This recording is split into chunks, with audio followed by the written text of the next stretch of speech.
శుభోదయం అందరికీ. ఈరోజు ప్రసారానికి స్వాగతం.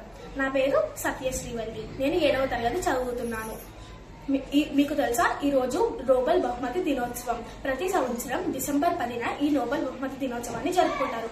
ఆల్ఫ్రెడ్ నోబెల్ వర్ధంతి మరియు 1901లో నోబెల్ బహుమతి ప్రదానం చేయబడిన తేదీన గుర్తు చేస్తూ ఈ దినోత్సవాన్ని జరుపుకుంటారు. సైన్స్, సాహిత్యం మరియు శాంతిలో సాధించిన విజయాలను గౌరవిస్తూ ఈ బహుమతిని అందజేస్తారు.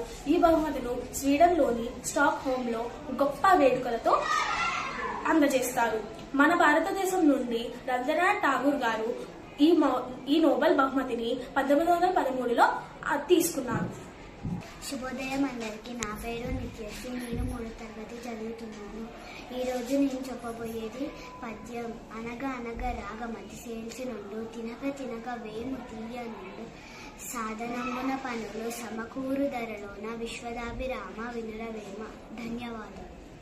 చిక్కించికమ్మ అమ్మ పుట్టిందా, తోటకెళ్ళావా, పండు తెచ్చావా, గుడ్లో పెట్టావా, గుట్టుకుమన్నావా.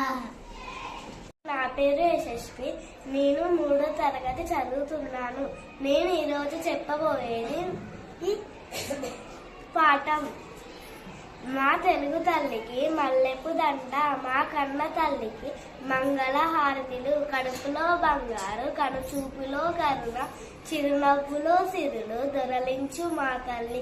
గలగల గోదావరి కదిలిపోతుంటేను, బిరబిరా కృష్ణమ్మ పరుగులెడుతుంటేను, బంగారు పంటలే పండుతాయి, మురిపాల ముత్యాలు దొరులుతాయి,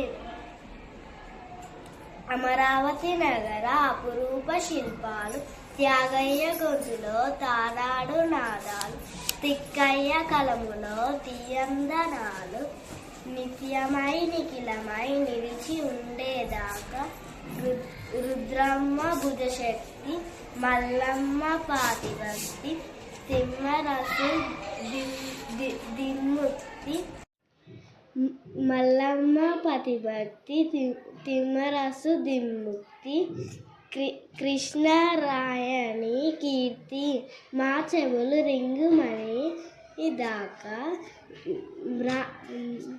మారు బ్రూగేదాకా, నీ ఆటలే ఆడుతాం, నీ పాటలే పాడుతాం, జై తెలుగు తల్లి, జై తెలుగు తల్లి.